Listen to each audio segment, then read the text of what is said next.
couple swap na nauwi sa suntukan. Ating tunghayan ang delikadong laro ni Marco, Ana, Drix at Cheryl.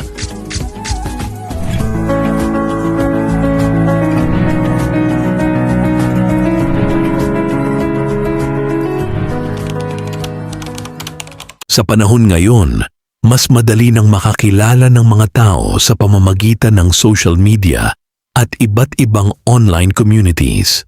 Kasabay nito, may mga grupo ring nabubuo para sa mga taong naghahanap ng kakaibang karanasan sa kanilang relasyon. Isa na rito ang tinatawag na swinging o partner swapping. Isang gawain na bagamat kusang pinagkakasunduan ng mga kalahok, ay maaari pa ring magdulot ng hindi inaasahang emosyon at komplikasyon. Sa kwentong ito ay tatalakayin natin ang isang makatotohanang senaryo kung paano nauwi sa gulo ang isang gabing dapat sana ay pinagkasunduan ng lahat.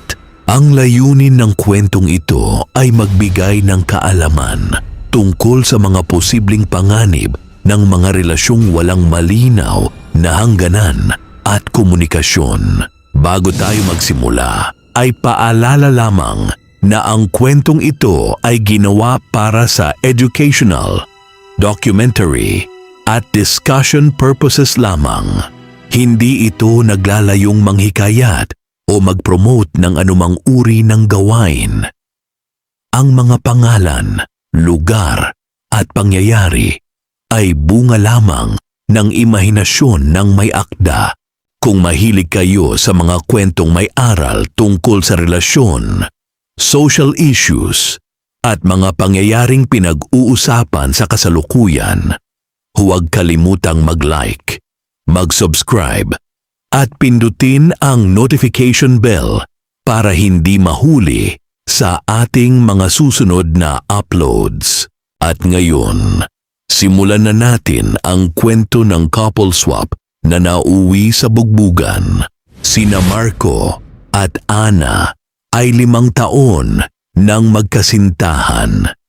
Sa simula ay masaya ang kanilang relasyon, ngunit dumating ang panahon na pareho silang naghahanap ng bagong excitement sa kanilang buhay bilang magpartner. Samantala, sina Drix at Cheryl naman ay 3 taon nang magkasama. Bukas ang kanilang pananaw sa iba't ibang uri ng relasyon, kaya sumali sila sa isang online group kung saan nag-uusap-usap ang mga taong may interes sa swinging lifestyle. Doon nag-cruise ang kanilang landas. Nagsimula sa simpleng chat ang lahat. Nagpalitan sila ng mensahe, nagkwentuhan tungkol sa kanilang mga interes, at kalaunan ay nagkaroon ng plano na magkita ng personal. Sa una ay parang normal lamang ang lahat. Masaya ang usapan at tila magkakasundo silang 4. Isang Sabado ng gabi, nagkita sila sa isang restaurant. Masigla ang usapan habang sabay-sabay silang kumakain, nagbibiruan, nagtatawanan at tila komportable ang bawat isa. Ngunit habang tumatagal ang gabi, may napansin si Marco.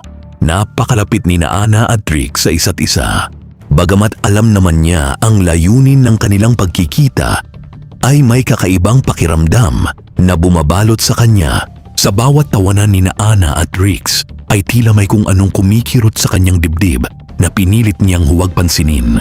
Kasunduan naman natin ito, paulit-ulit niyang sinabi sa sarili. Pagkatapos ng hapunan ay nagpasya silang magtungo sa isang hotel upang ipagpatuloy ang kanilang bonding.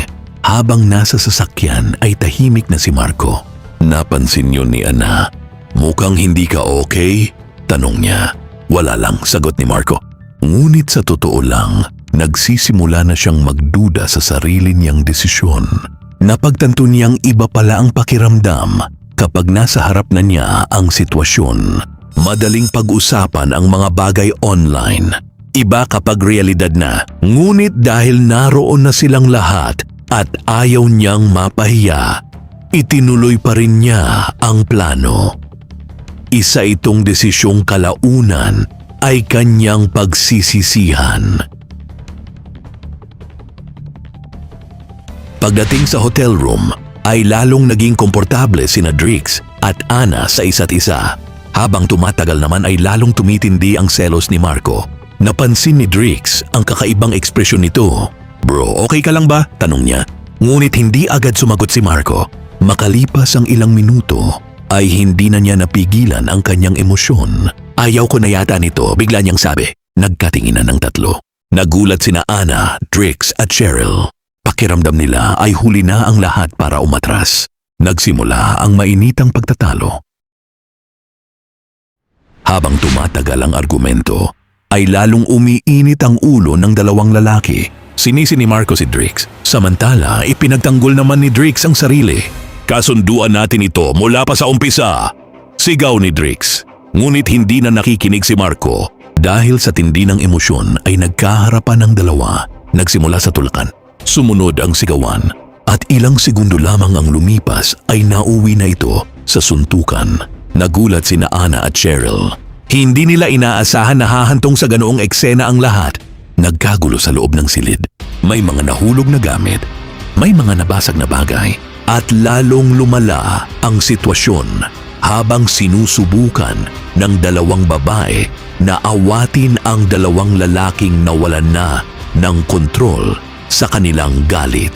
Ayun, imbes na magkangkungan silang apat ay hindi na ito naganap dahil sa selos ng isang partner.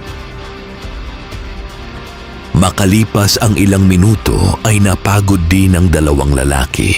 Pareho silang may galos at pasa. Tahimik na ang buong silid. Wala nang nagsasalita. Ang masayang plano ay napalitan ng hiya, galit at pagsisisi. Isa-isang umalis ang apat. Walang nagpaalam, walang nagbiro.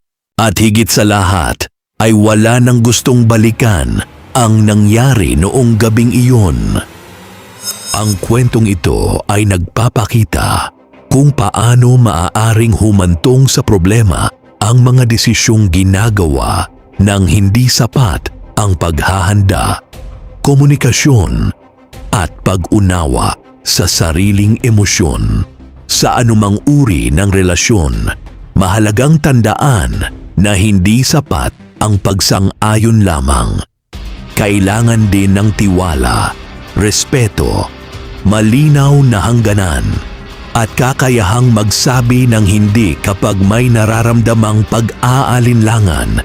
Kayo, mga ka-Star Buzzers, ano sa tingin ninyo ang pinakamalaking pagkakamali nina Marco, Ana, Drix at Cheryl?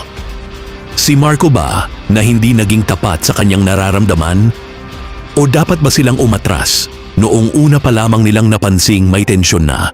Ibahagi ang inyong opinyon sa comment section at huwag kalimutang mag-like, mag-share at mag-subscribe para sa iba pang mga kwentong nagbibigay aral tungkol sa mga isyung panlipunan at relasyon sa makabagong panahon.